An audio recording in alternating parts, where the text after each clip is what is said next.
I've never discussed my business or their business, my sons or daughters. I never discussed a single thing with my son about anything having to do with Ukraine. I've never spoken to my son about his overseas business dealings. I have never discussed with my son or my brother or anyone else anything having to do with their businesses, period.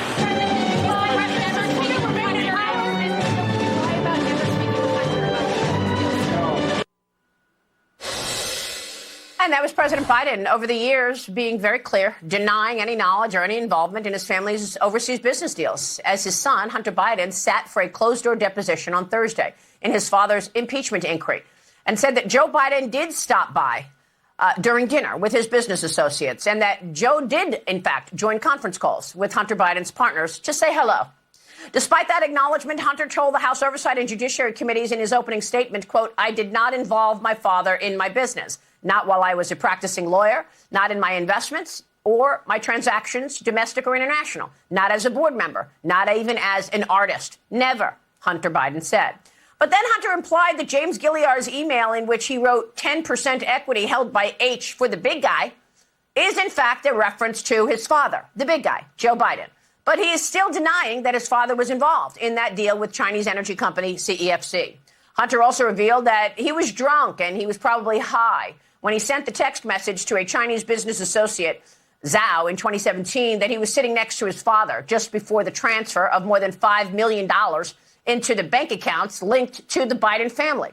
Hunter claimed his father was not, in fact, sitting next to him at the time that he sent the text message, and that the message was actually meant for Raymond Zhao, not Henry Zhao, an executive with CEFC.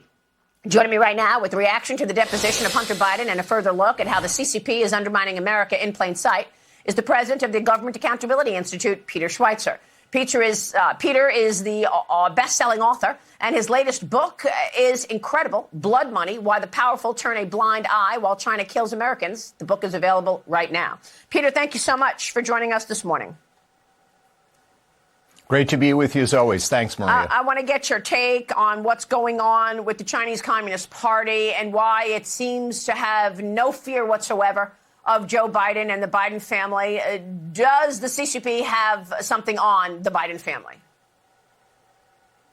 Yeah, I think absolutely they do. You have these financial connections, as you've talked about and I've talked about, with more than $30 million from China going to the Biden family. As I point out in the new book, Maria, it also now includes an element of Chinese organized crime. And I think it's the reason that Joe Biden is not talking about fentanyl in the context of China's involvement. Specifically, there's a Chinese gang called UBG that's widely credited with setting up the Sinaloa cartel in Mexico and making them the kings of fentanyl. The leader of that gang is a guy named Zhang Anlo, who goes by the name White Wolf. It was White Wolf's business partner who wired a $5 million interest-free forgivable loan to the Biden family. And it was specifically designated not just for Hunter, for the family. So does Joe Biden want to have a conversation about these tough issues? Does he want to hold China into account?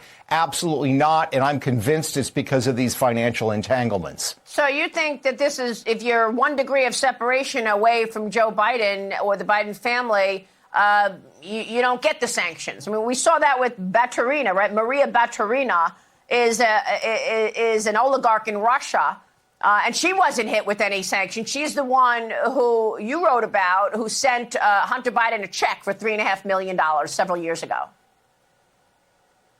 Yeah, you're right. There's a pattern here because guess what? White Wolf Zhang Anlo is not on the sanctions list either, even though Joe Biden has, touted the fact that he's holding Chinese leaders that are involved in the fentanyl trade, and he's using sanctions as a tool. White Wolf is not on that list. By the way, I should add that Chinese leaders laugh at these sanctions. In fact, there was a gentleman named Wan who was sanctioned by the Biden administration for his involvement in the fentanyl trade by the Treasury Department. A couple of months later, he was given an award by the CCP for his work, and he gave a rousing speech where he talked about how he was using his criminal organization, working with others, to help China in its battle with the United States. So they do not take Joe Biden seriously on fentanyl at all, even though this is a Chinese operation much more so than it is a Mexican cartel operation. That's a really important point. You say that the Chinese are the senior partner here in terms of the drug trade, these billion-dollar businesses that they're flowing fentanyl and even worse, meth and all these other drugs.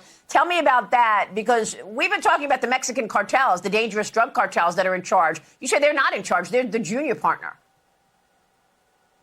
Yeah, that's right. I mean, I lay it out in BloodMoney in excruciating detail. We know the precursors from fentanyl come from China. They go to the port of Manzanillo, which is on the west coast of Mexico. Guess who runs the international terminal where 90% of those precursors flow? A Chinese company. Those precursors are then shipped to a town in northern Mexico where, according to our own federal government, 2,000 Chinese nationals just happen to be in this Mexican town, and they take those precursors and turn them into fentanyl.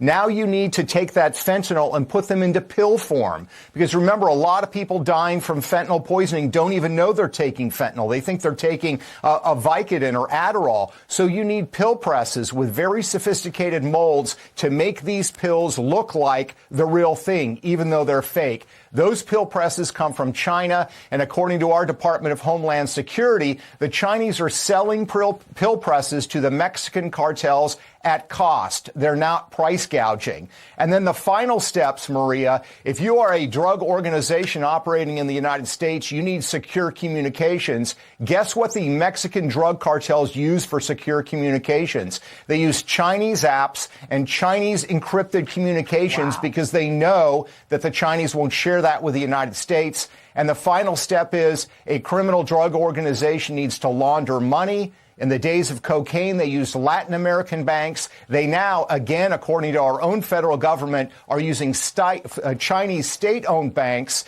to launder the money. And they oftentimes use Chinese students in the United States on education visas to do so. So the Mexican cartels are the junior partners. It is China that is running this operation as a strategy to poison Americans. It's now the leading cause of death in America for people under the age of 45. And you've written so much about TikTok. You also have TikTok in the book. Why should we take Joe Biden seriously when he says TikTok is a threat and he's got government agencies banned from having TikTok on their phones? And yet what is he doing? He's using TikTok to campaign, to speak to young people.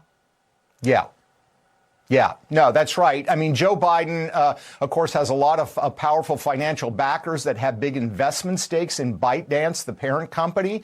So he's got that pressure. But the larger issue is, while we're debating in the United States whether TikTok is a threat or what it represents, as I point out in the book, Maria, that's not the Chinese view. I quote extensively from Chinese propaganda ministry officials and military officials. They call TikTok the Trojan horse that they're using against the West, and they lay out in excruciating detail how they use it as a propaganda tool to undermine the faith of American young people in their own country. And it's shocking. When you read their quotes, I'm telling you, you are going to look at this and say, this is what's been going on over the last 5 years. So it is astounding to me that a company like TikTok, run by ByteDance, which does joint ventures with the Chinese Ministry of State Security in artificial intelligence, we are giving them unfettered access to young people in our country and pretending like, oh, there's nothing here to worry about. This is absolutely stunning. John Ratcliffe has been on this program, former director of national intelligence. He told us he believes China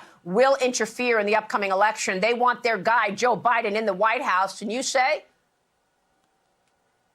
Absolutely. They're already doing it in multiple ways. And we need to realize that China has preferences, just like other countries, and they want Joe Biden back. Under President Trump, they faced a lot of resistance. Trump would call them out verbally. Joe Biden doesn't do that. On fentanyl, he says he raises the issue with Xi, but there must be, quote, no finger pointing. Why are you not going to point fingers at a country that is doing this to the United States in addition to so many other things to us that literally is killing Americans? That's the thing. This is a kinetic war in the sense that Americans are dying. We're not having soldiers fighting each other, but unlike the Cold War with the Soviet Union, millions of Americans have died because of the policies that China is carrying out. And the fact that this president will not call them out or even mention it publicly is atrocious. It sure is atrocious. Peter, thank you very much. We'll be following your work. Congratulations on this incredible book, Blood Money, available now. Peter Schweizer joining us this morning. Thank you, sir. Thanks, Maria.